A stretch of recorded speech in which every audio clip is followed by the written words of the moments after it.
It is now 5 o'clock on Wednesday, September 25th, 2024. And this is the hearing examiner hearing, and I'll kick it over to Mr. He's walking around the room, Mr. Howell Holmes. I did that again. Mr. Holmes, sorry. Thank you, Ms. Canning. Just had to find a mic here. So, good evening, everyone, and welcome to the City of Boise's Hearing Examiner public hearing. Just a couple things to start out with for tonight's proceeding, and I probably give an abbreviated version of this because we have no one here in person and only the applicants online. The applicants, you're both promoted as panelists, so if you just use the mute and unmute button, that will be the best way to for us to hear you. We don't have anyone from the public joined, so I can skip this part of how that functions. There's also a chat function on Zoom, so if you do have any technical difficulties and we can't hear you, feel free to use that. The procedures for public hearings begin with a presentation from the planning team, and then we'll go to the applicant, and then the representative from a neighborhood association, if there is any, which I don't see tonight. That'll be followed by questions from the hearing examiner. And then after that, we'll proceed to any public testimony that there may be. Each speaker, as you start your testimony, should start with their name and address for the record. And then if we do have any public, they would be allowed for 3 minutes of testimony. And yeah, with that, Ms. Canning, I'll turn it back to you to get us going. All right, I will call this meeting to order. And for the record, I am an independent decision maker hired by the City of Boise and approved by City Council. I make decisions on variances and administrative appeals. Any request to reconsider these decisions must be formally requested in writing pursuant to City Code. We use the consent agenda to adopt findings related to previous decisions. All items that are placed on the consent agenda are approved without further public comment. For items not on the consent agenda, we will hold a full public hearing in the order just detailed a few minutes ago with staff. And thank you for attending tonight. For the record, I, Anna Canning, will be the hearing examiner rendering decisions tonight. All right, so the first thing is minutes. I have reviewed the minutes from August 28th, 2024, and I will place those minutes on the consent agenda. And at this time, I would like to accept those minutes for the record. Okay, on to new business. So we have one new business item, and that's CVA 2415, located at 1833 South Vanell Street. And this is a variance to encroach into the side setback for an existing single-family dwelling on 0.74 acres in an R1B suburban airport influence area overlay and development agreement zone. All right. We will first hear from staff. Mr. Dennis. Thank you, Ms. Canning. As you said, the item before you is a variance request for an existing residential unit to encroach into a street side setback located at 1833 South Vanell Street on 0.74 acres in a residential suburban with airport influence area overlay and development agreement zone. The variance request is associated with the relocation of the detached single-family house, a manufactured home, which was moved from its original location near the center of the parcel to its current location, approximately 9 feet 6 inches north of the southern street side property line, where a 10-foot setback was approved through a building permit. A history of the site and permitting records is as follows, which the applicant may be able to expand on. In February of 2022, the applicant applied for a building permit to relocate the manufactured home 10 feet from the southern property line, which at that time was considered an interior side property line because the subdivision to the south hadn't been recorded. The review of this building permit lasted about a year and was approved in February of 2023. At the same time, the MyTerra Landing subdivision was also going through the applicable permitting process, which would eventually result in the construction of Mediterranean Court. Then, about a year later, the home was moved onto a new foundation. In May of 2024, the applicant applied for a minor land division to create one new parcel on site. During the review of the minor land division, the encroachment was noticed and returned for corrections. The revised survey showed the house was constructed 9 feet 6 inches from the southern property line The 6-inch encroachment is the subject of tonight's variance request. The findings for approval for variances are summarized on your screen. As detailed within the project report, staff was unable to make 3 of the 4 required findings for approval. Late correspondence was received from the applicant, which included corrected site photos. These new photos show that the area encroaching, the portion of the structure that's encroaching is a shorter wall that provides exterior crawl space access. As a result of seeing this new information, permitted encroachments were explored for the structure, but were deemed not applicable. The area of the structure that encroaches into the setback does not meet the features or limits as listed within table 11-4.4. The 2 allowed encroachments that were deemed to be the closest fit are shown on your screen from that table. But with the information available, staff couldn't confirm that these apply to the structure. In conclusion, the planning team recommends denial of the variance, and I will stand for any questions. Mr. Dennis, can you repeat just the last sentence you said? Staff reviewed these and I didn't quite catch the end of that sentence. That staff reviewed this table and didn't find that any of these features applied to the Okay. structure. And so when the building permit was issued, what was the setback? So the Myterra Landing subdivision was recorded right around 27 days before the building permit. So at the time, the lots hadn't been formally established. They had been recorded, but they hadn't shown up on the tool. So technically, at the time that the building permit was submitted, it was a 10-foot interior side setback. But by the time the building permit was approved, which is over a year later, that was changed to a 20-foot setback, a street side setback. Oh, okay. So the 10 foot is the lesser of the 2. Okay. Okay. So currently it's a 20-foot setback or 15 for a Ms. Canning, that's structure? correct, a 20-foot setback 20 feet for from the not southern a garage for the living space for the structure. is 20 feet. Correct. Oh, because it's R1B? Correct. That's the difference. Okay. All right. Thank you for that clarifications. So now we will hear from the applicant, Miss Berlin Smith, as I understand it, and I don't know where to look to Hi, have you Hi. feel like I'm looking at you. I've got notes here, so I probably won't look at you. And can you please Um, state your name and address for the record?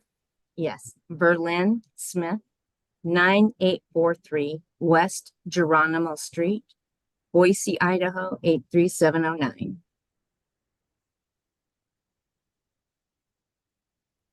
Do you have any presentation for us? I don't, I'm just going to speak. Is that Yeah, go ahead. okay? All right. Well, we're dealing with the variance, and it has been established by our surveyor that we are 6 inches into a 10-foot setback. The actual width of the area that we are talking about is 8.5 feet. It is 6 feet tall, and it jets back to the house about 3 feet. It does include, that is the utility closet, which provides a crawl space, a water tank, and a pump control for our well. In our letter of intent, I believed, and by looking, that the property slopes to the south as irrigation water as we use is used. But that's not the only issue. Let me see.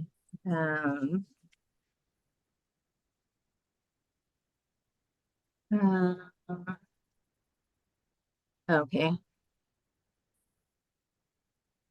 So the inspector came out and our concrete contractor was there, and he said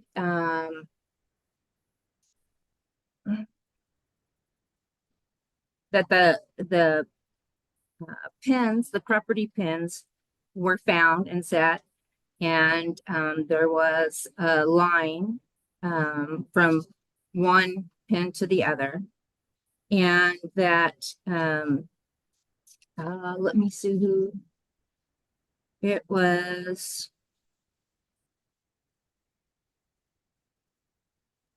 They were clearly definite and marked, and that the setback was okay, and that it was okay to pour. So evidently, I don't know what, how it's different from ours, but even the inspector was incorrect if this is the case. In the setback change, we applied first before the subdivision, and so we've always assumed that it's 10 feet setback. There have been many reviewers that have looked at this plan. None of them ever told us that the setback was 20 feet. And so I think there's some things going on with the city. As far as the late photos, I actually I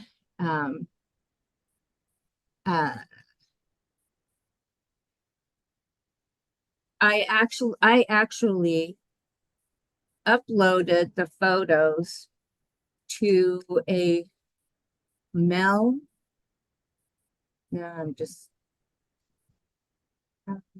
Trout.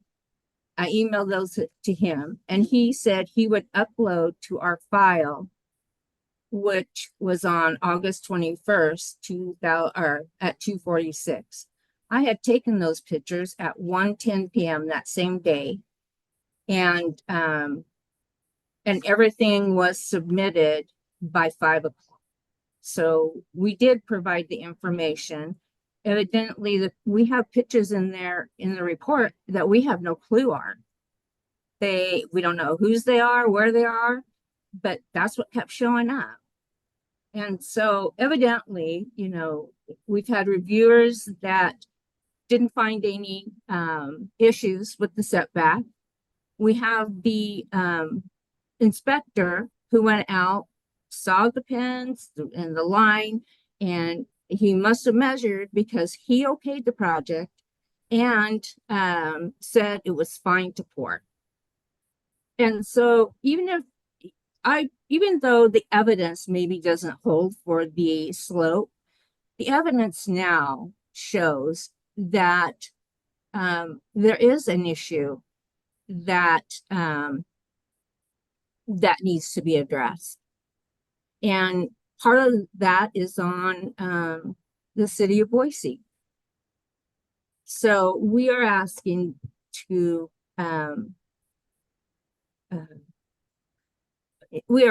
for the variance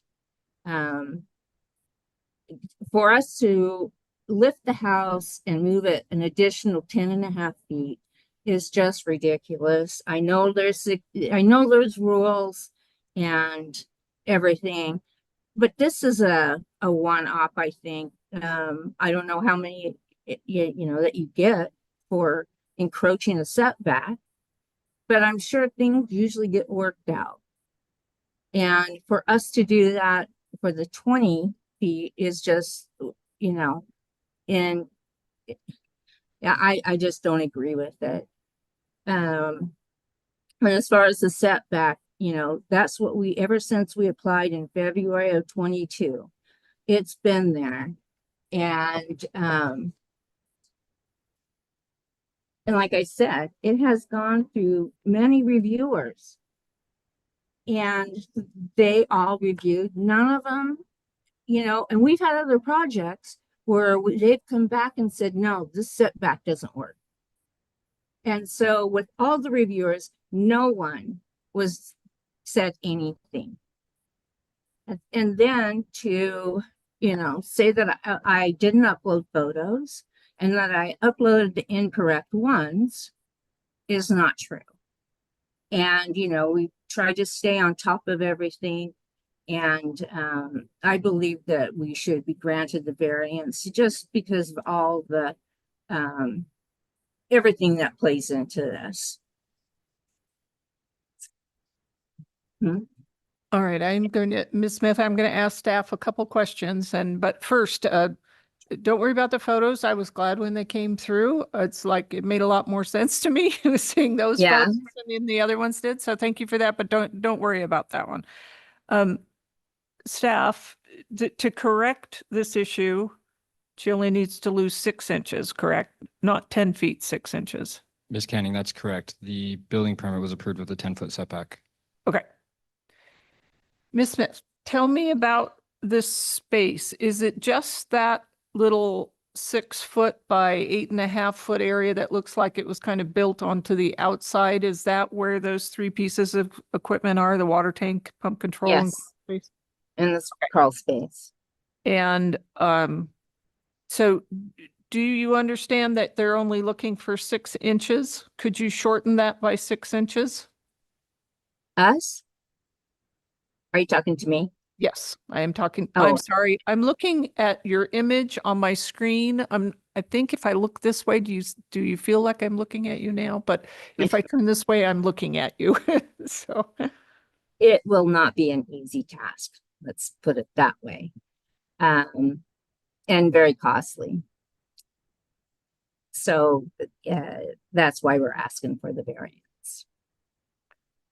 and is that space connected to the rest of the manufactured home at all? Is there access from inside the home to that exterior space? No, what do you mean? It's connected, but there's no other. It's connected, but there's no other access. Okay. Okay. And do you know what that wall is constructed with? Is it 2x4s? Is it 2x6s? No, she's talking about the walls. The little pop out wall, 2x4, my husband's saying. 2x4?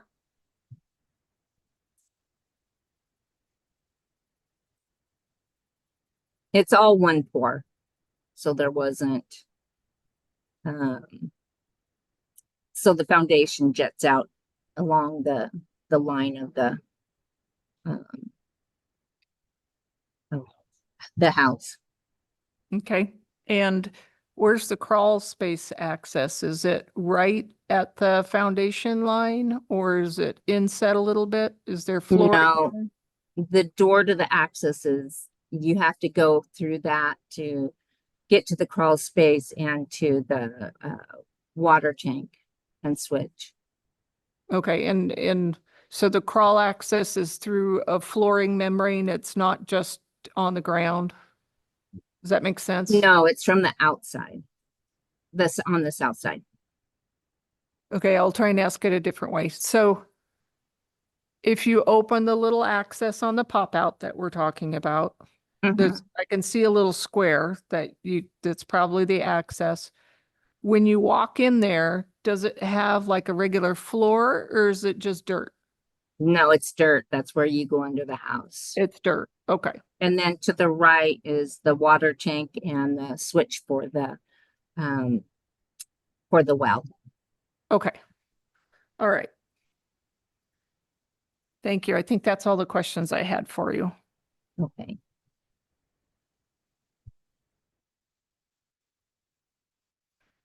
So staff, going back to your table, why don't you bring that back up again, Mr. Dennis?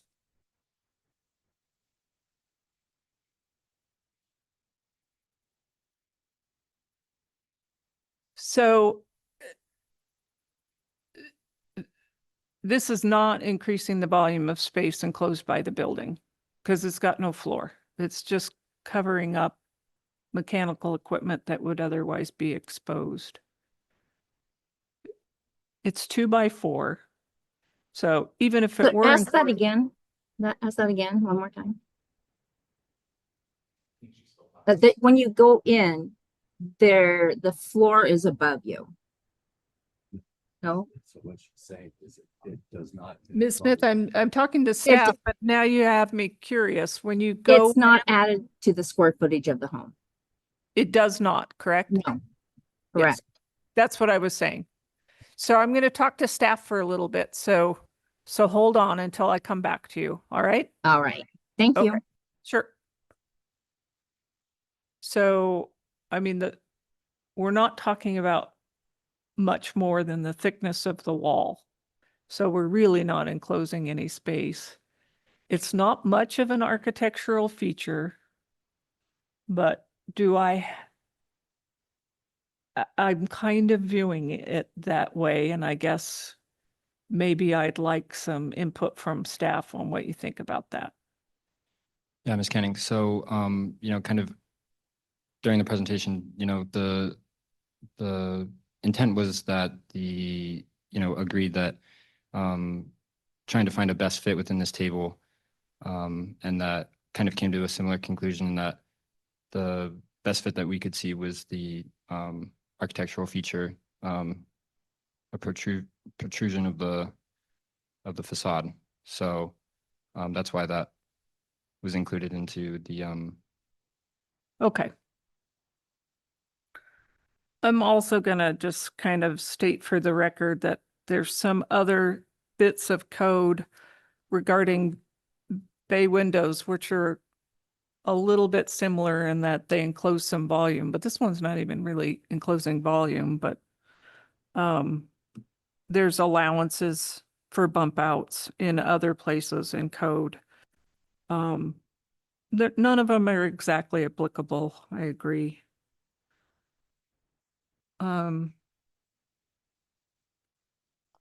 Guess I forgot to check the other people, so we'll go through and do that. So, now is there anyone representing the neighborhood association? We had one man come in, I wasn't sure. And, did you want to speak, sir? No. Okay. And is there anyone coming online that would like to testify? All right. And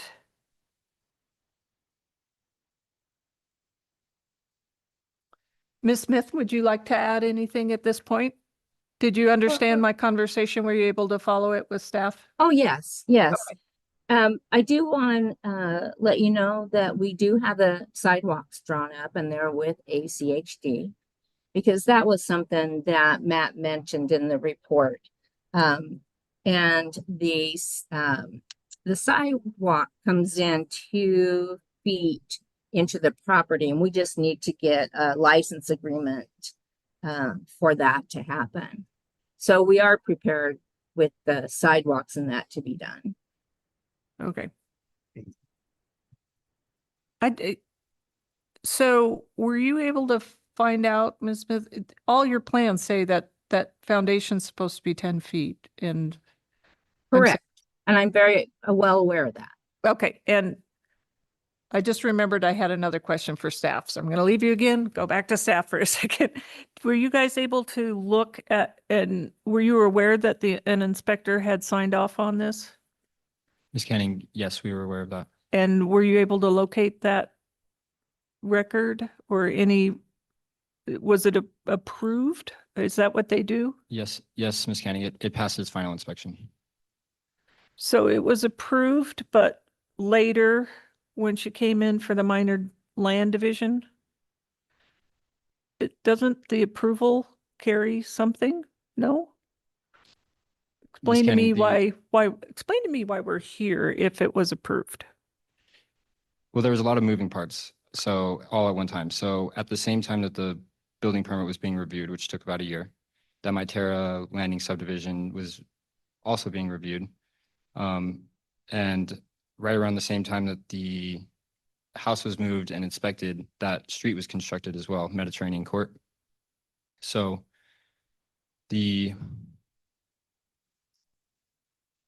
timing of it is just a little bit weird. So it was approved with a 10-foot setback. It was moved 9 feet 6 inches from that property line. It passed its inspection, all the while the road was being constructed. So at the time that the building permit was submitted, they were required a 10-foot interior setback. By the time the final inspection had occurred, which had passed, that had changed from an interior side setback to a street side setback, changed from 10-foot setback to a 20-foot setback. So essentially the road was being constructed and changing that setback while the building permit was being reviewed. And did the property line get adjusted? Ms. Canning, the southern property line did not change of the subject parcel, Okay, but it did change the orientation. right. I understand that. Ms. Canning, can I jump in real quick and maybe just Sure, add thank some you. context? I think to answer like the crux of the question here is, yes, everything was approved and without the minor land division, we wouldn't know that this was built at 9 feet, 6 inches away. And so now we have a minor land division application before us that is saying something different than what everything else before proceeding at all the building permits had. Okay, And so to proceed forward with the minor land division, we need the variance. given that this was approved and finalized, could this be considered a non-conforming structure?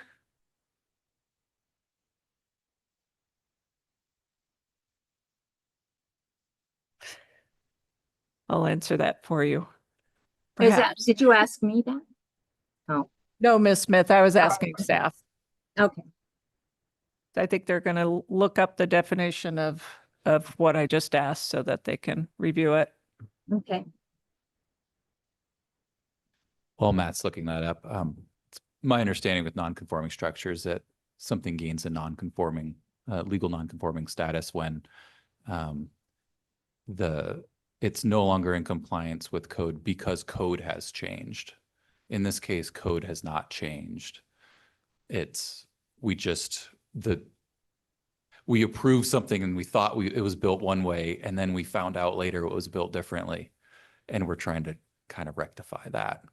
Correct, but Yeah. code also changed from requiring a 10-foot side yard setback to a 20-foot street side yard setback. So it's sort of changed.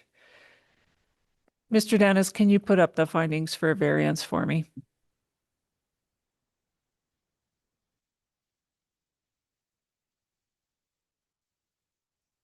All right, Ms. Berlin, did you have anything else you wanted to add? I think I'm ready to muddle my way only- through decision, but you can.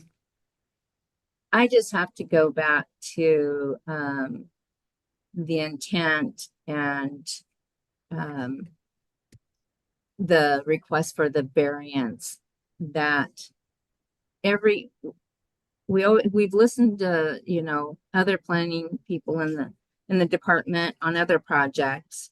And I just want to reiterate that the inspector is the one that came out and saw the pins and the line, and he approved the setback. And so that's where I feel that even if the road, the side of the house or the side of the dirt slopes down, maybe that was part of it. I don't know. But since then, other issues have come up that reviewers didn't catch this. You know, the inspector didn't catch it. So I think there are just things that on our part, yeah, you know, we are inside that 10-foot setback. But I think as a planning department, some of their, you know, if they're reviewed and everybody passes it, then, and I mean, and this was up until 23, then I believe some of Ms. the Smith, accountability has to. I was looking for new information. You sound Okay. like we're going over the same thing, so I'm going to stop you there. Okay. I think we're okay. All right. So, I'm going to close the hearing and make an attempt at a decision. So for the record, my decision is to approve the variance. I'm going to grant the the variance to the applicant. The undue hardship is related to timing as well as changing not just the timing, but what that timing was related to, which was the recordation of a new subdivision, which changed the setbacks. So that's the undue hardship, and at this point, it is a non-conforming structure, and so that's part of its hardship as well. For item number B, granting of the variance will not conflict with the public interest. The public interest is that the setback, the approved setback was for 10 feet for a living area. This is really just enclosing some mechanical equipment. Granting the variance will not provide a right or special privilege. There are other instances in the code that allow small bump outs, and this is a very small bump out compared to some of them that are allowed. And then as stated in the staff report, granting of the variance will not create material negative impacts to the public health, safety, or welfare. And with that, I'll close the hearing. All right, thank you, everyone. Thank you, Ms. Thank you. Smith. Thank you. Okay, so that was our one and only item. So I will adjourn the meeting, and it is 5:31. Thank you, everyone.